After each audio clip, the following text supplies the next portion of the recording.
Yeah, man, people, welcome back to the channel. And don't know, Nicardo Media House out here again. I don't know the morning insider is here. Place up on yourself and I choose the morning. I have some interesting topics on the morning insider, locally and abroad. You don't know what the CFU under 14, you know, the Caribbean Cup we are going on Trinidad. You know, me have to talk about even the Concacaf Caribbean the Club Championship that going to kicks off later today at Savannah Park. Big game.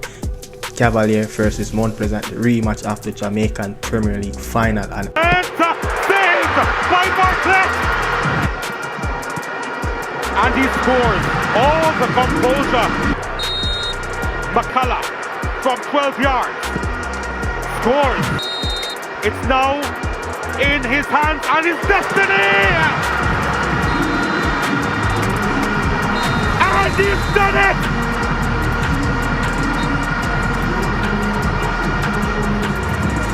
These kids have done it again! Topi again. I have an interview, I have a clip that I am going to play about Mason Greenwood. As you guys can see in the thumbnail, that I am going to play a clip about the UK media press. You know, they're talking about Mason Greenwood. It's impossible for him to come and represent the national team and impossible to get back his way in the English Premier League. You don't know, you saw the video that I did yesterday. So many negative comments surrounding Mason Greenwood, even when the player is doing tremendous, really good on the pitch. You get me? I say, no, it's all about the UK press is talking about. You know, I think it's Simon Jordan, Gareth Souness. I don't remember who it was. I know it's on the Talk Sports, but you know, popular faces talking about Mason Greenwood, and you know, they're going to discuss and tell you guys, look, it's impossible for him to represent the Three Lions again, and even if he plays his skins off in France with Marseille for the next 2 to 3 seasons, it's impossible for him. You know, the backlash that's going to come against the top clubs, nobody wants to really face that. So you know, I'm going to tap into that as well. You know, so people, remember, don't forget to like, share, comment and subscribe. It's very important, you know, really appreciate it. You get what I say? Bless up on yourself. You don't know. But look, the CFU Club Championship, you don't know, Trinidad, you know, the reggaeboyz, they have been playing really excellent football. I've been watching it over the weekend, and I'm really excited to see how the boys are prepared, how the boys are carried out, you know, the tactics out there on the pitch, the way they're playing together. You could see that you could see the understanding, you know, from each other. You could see the talent, and you could see that, look, these boys are very talented and they're playing amongst their peers, you know. But I would love to see them amongst some big Central American teams, which last year in under 15 CFU Championship, the boys tournament, they played really well. You know, I'm going to talk about that as well. But I mean, look at some of the goals. You know, and I have to give, you know, the JFF, you know, John Wall, you know, Rudolph Speed of getting all the combination resource of setting up this you say a academy, a national academy. You know, the scouts, you know, the couple of scouts that really scouting a town, one of them scout a Mobile around that side, and then you have the rest of scouts I think around at Clarendon, St. Elizabeth coming around that south side. You know, so you have to really give those scouts really high praise. You know, we beat the JFF a lot of time, but again, you have to give John Wall, you have to give JFF, you have to give Rudolph Speed, you know, of getting the resource that really needed to put this national academy. And you could see the big difference, even though it's a Caribbean championship. You could see the difference with the youth them on the pitch. You understand? Remember last season, you know, last tournament in the under 15, you know, the boys side, you know, they went on to play a few games. They played El Salvador, they won 1-0. They played Saudi Arabia, they won 4-1, and they played Mexico and they lost 2-1, and they went on to the quarterfinals and beat Honduras, you know, 4-1 in the quarterfinal, and lost out to Mexico again in the semi-final. So you could see that they beat a few Central American teams and beat the Saudi Arabian teams. You know, them boy got money, you know, they're very well prepared over there as well. So you could see that at this level, as I always said, the team prepare really good. The team, the youngsters, they are talented. They can match pound for pound with some of the big heavyweights in the Concacaf region. Then it's how we're going to get over the line against Mexico when it comes down to the US as well. You know, so yeah, I'm looking forward. I think next year will be the next edition of the under 15 Concacaf you say tournament for the boys side. You know, the girls played theirs, you know, a couple of weeks ago. You know, you saw they got smashed all around the park. You know, they beat 80, the only game that they won. But I mean, let's see, you know, credit to the people who really put this together. The preparation, you could see it on the field. You could see how the youths are really playing and carry their tactics and all. They really playing together. You know, you could see a camaraderie, you know, with players that used to playing with each other. And they have some really good, fantastic players that's, you know, like you would say, really good at this level. You know, it's just that they're a little bit raw. Yes, they're young, 13 and 14 years old, but again, we can live with that. But I mean, move on to the Concacaf Caribbean Cup. You know, look, Pleasant football fans, it's action time once again. This time it's Concacaf Club Championship, Sabina Park, Tuesday, August 20 at 5 p.m. Jamaica Premier League champions Cavalier take on last year's Jamaica Premier League beaten finalist Mount Pleasant in a return of the 2024 Jamaica Premier League decider. Come see Jean-Claude Ferreira from Brazil, Panamanian Jonathan Cecina, and Ryan Wilfred Mbagain of Cameroon. Join force with exciting new local players Alex Marshall and Jashawn Anglin, along with returning stars Devontae Campbell and Daniel Green. It will be exciting end-to-end action Tuesday, August 20th, Sabina Park, as the CONCACAF debutants Mount Pleasant march up the ladder towards the CONCACAF Champions League. Ticket prices pre-sold $1,000, $1,200 at the gate, VIP $3,000. Tickets available online at carbtix.com and at both gas stations. That's all. Make it a date. Sabina Park, Tuesday, August 20. Don't miss it. Later at the big thing down at Sabina Park, as you guys can see the ads. Yeah, as you guys can see the ads, it's a big game. Later, it's a rematch of the Jamaican Premier League final. Look, I can say this over the last couple of years, you know, who is following the JPL, knowing that Mount Pleasant, they spending ridiculous out of this world. Like, no one have ever seen this amount of spending before in the space of Jamaican clubs. Yeah, we never seen this before. You get what I'm saying? So, you know, we always talk about getting businessmen in the league, getting men that willing to spend, willing to form a professional organization. And you could see that Mount Pleasant, you know, they get in there. But I mean, let's see where all these players are going to go. You know, let's see what these players are going to do on the pitch. You know, Aral Thomas, you know, the coach, you know, taking over from Theodore Tapper Whitmore. He's going to be under a lot of pressure. He's going to have to deliver.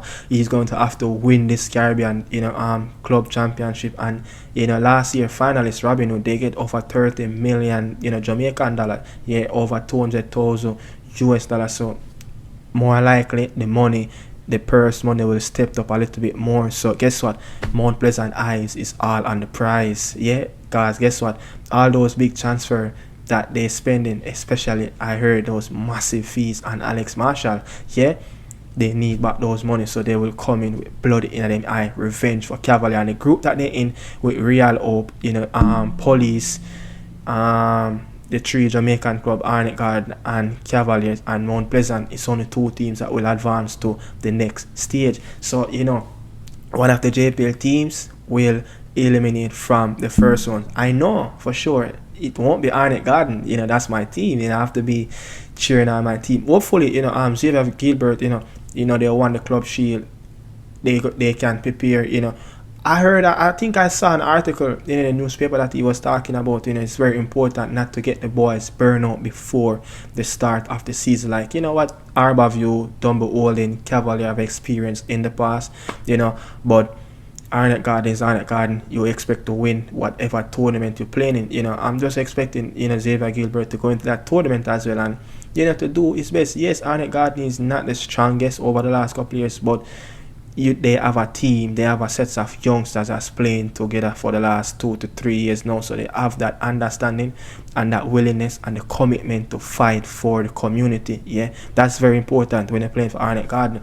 Cavalier, you know, after last out on Minks, yeah, Irving, two massive part of how Cavalier defend, you know, one of the best defense over the last 3 seasons in the JPL's seasons. Yeah, and you could see that, look, the vice captain and a vice captain, how can Rudolph Speed deal with something like this. You know, he lost Jamaican a few years back, yeah, and he have dealt with it. He won the Premier League as well, beating, you know, Jamaican team in the final, you know, even though he lost in the final against Cavalier as well, against Mount Pleasant as well, you know. But I think Rudolph Speed is Rudolph Speed. You know, he's going to stick to the Cavalier formula, you know, promote youngsters. You saw what they did on Sunday. You know, they beat Harborview 1-0 in the under-17 Cassava under-17 tournament as well. You know, some of those players will definitely get promoted to the first team. As what he said, he's going to promote a lot of under-17 players into the first team. So, yeah, looking out forward to see those youngsters stepping up to the senior team and, you know, getting to play big man football. And when I think Rudolph Speed in a team, I think this team will be feared. Why? His team always have a system. It's always a philosophy and what Cavalier need to do on the pitch on that day. You understand? That is a philosophy of Cavalier. They do anything on that day to get the 3 points or get whatever necessary to advance them to the next stage of any tournament. So I think, you know, with the big spending of what Mount Pleasant will do, I don't think Cavalier will be feared Mount Pleasant at all. You get what I say? Rudolph Speed, one of the only managers in the league, have beaten them up many times. And Mount Pleasant seems like they have this thing. I remember, you know, last summer, they took around 4 to 5 players from the Junglies. It's like any team that they fear, they just go around and take away their players and trying to weaken them. But I know for sure, Arnett Garden is one team that Mount Pleasant, no matter how much players they want to buy from that club, he just cannot weaken it. Arnett Garden, the community itself, Jungle, Trenchtown, Rima, Anatown, Jonestown, it's a football factory itself. Trenchtown, you get me? I say Havana, you know, Tap Jungle Road, everywhere around that community, it's a football factory itself, you know. So yes, people, look out for that big match at Savannah Park later. I'm also going to tune in as well, looking to see a wonderful football on the pitch. You know, so moving on to the hot topic, you know, Simon Jordan and, you know, Garim Souness, you know, they spoke about Mason Greenwood and if he could get a call up if he played a very good season at Marseille this season. And, you know, this is what they have to say about Mason Greenwood, you know, the potential if he can get a club in the English Premier League or potentially get an England call up again. And Greenwood already is showing that he is indeed the player that he showed he might become at Manchester United. Of course, the early indications were at Manchester United that Greenwood could well have gone on to become one of the greats of the club. He's certainly had it all going for him. But this was the same Mason Greenwood who was suspended by Manchester United over allegations relating to a young woman after images and videos were posted online. He faced charges of attempted rape, controlling and coercive behaviour and assault. But the Crown Prosecution Service announced in February last year that the case had been discontinued. So Mason Greenwood now plies his trade elsewhere, not at Manchester United, but at Marseille. Post-match, Simon, at the weekend, De Zerbi said, "I am happy that he scored. It will calm the controversies that surrounded his arrival.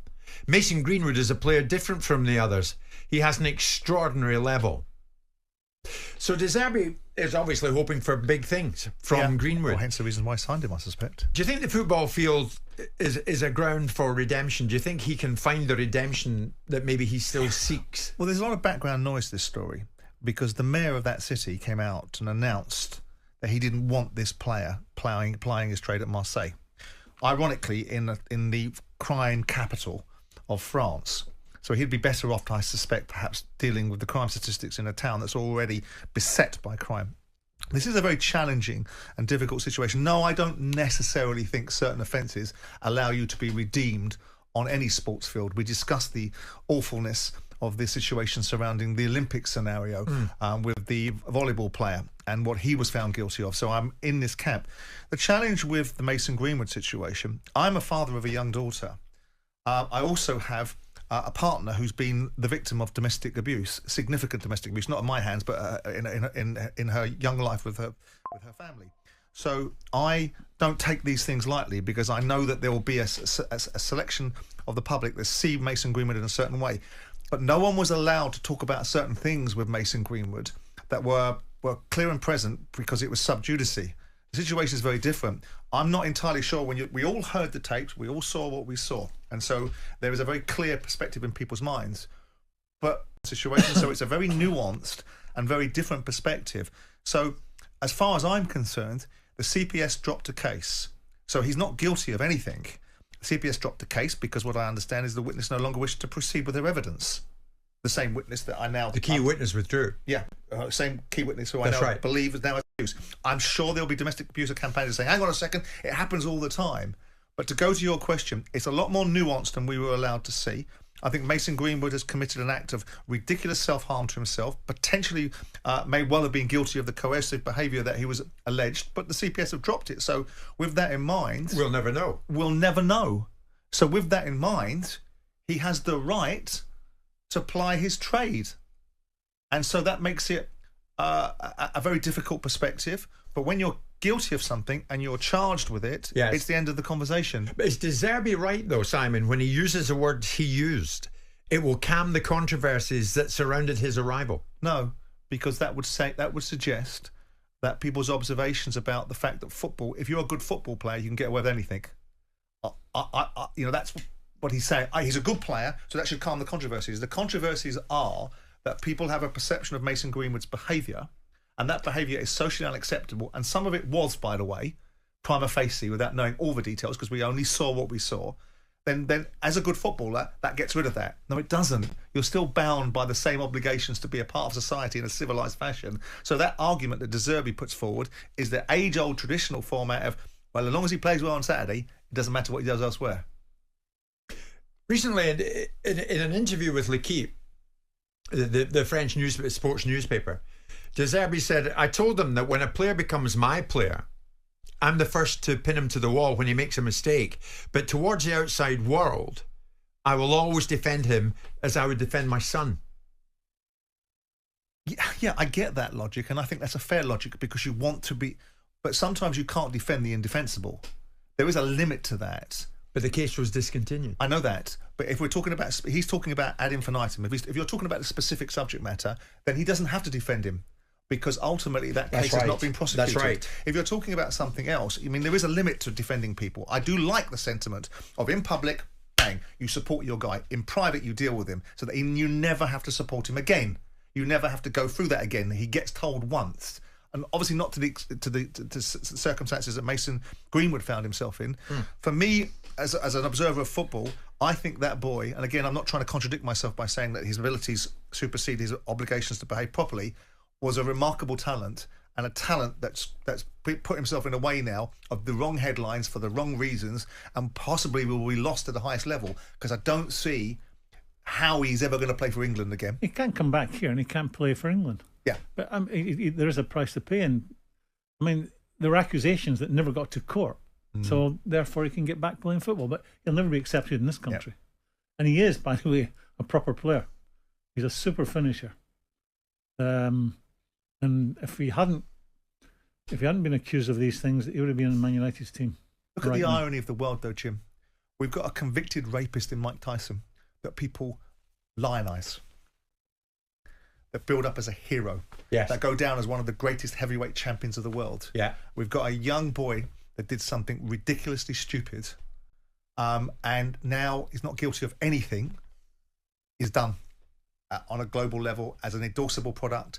As a top-class footballer, he's not going to play in the top flight of English football. He's not going to play for his national team. Some people would say that's the consequences of your own stupidity. Be interesting if he goes on and has a blinding season with Marseille under De Zerbi. He will do. But what difference that makes, he will do. Yeah. That won't be. He'll end up going to somewhere bigger than Marseille. He's that good. You think? I think he's that good. There's another move in it. He's goals. Yeah. But the level up for Marseille is what, Gray? Where are you going to go? You're going to go to one of the big... Well, they're not going to take him. They're not going to take him because of the optics. Yes, again, his options would be limited. That baggage is going to be with him forever. It'll always be on a peripheral club, because the reality of the media scrutiny for any major club... It won't be a peripheral club if Olympique Marseille go on and win Liga under De Zerbi. But they're not going to. PSG, and then that would mean Champions League, and then that would mean everything else that goes with it. No Mbappe, Simon, at PSG, no Mbappe. Well, possibly, but then look at the rest of the league.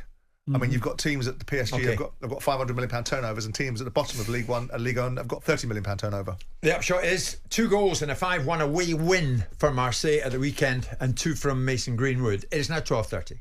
Yes, so people, that is the little interview, the UK analyst, the journalist, the radio show Talk Sports talking about Mason Greenwood and the potential if he could make a return. And you heard the panel have said it, look, there's no return for him in the English Premier League or the Three Lion shirt, so you know what that spell. It's just a moment of time. So it's us as reggaeboyz fans. We just have to probably just be patient, and just wait until certain details can really get settled and the player finally could get his mind relaxed and know that, okay, I'm comfortable here at Marseille, south of France, and guess what? It's time to represent the black, green and gold 876, the little island, Kingston, Jamaica. Yeah, so it's just patience. That's all I have to say. Patience, and hopefully, the administration can really hack a little bit faster and try to get the process speed up a little bit faster, because look, you can't wait because you never know. Even though they said what they said about the potential return, it's just not going to happen. You just never know what can happen in football. You get what I say? Who knows if that coach can come in and look, hey, it doesn't matter the backlash, I am going to call him regardless of the situation. You understand? And then we lost out on a very important piece, especially a talented, a world-class player like him that can bring the reggaeboyz to the next level. But yes, people, this is Nicardo Media House, another show of the morning insider. Another show of the morning insider. Bless upon yourself. Salute, love, mad.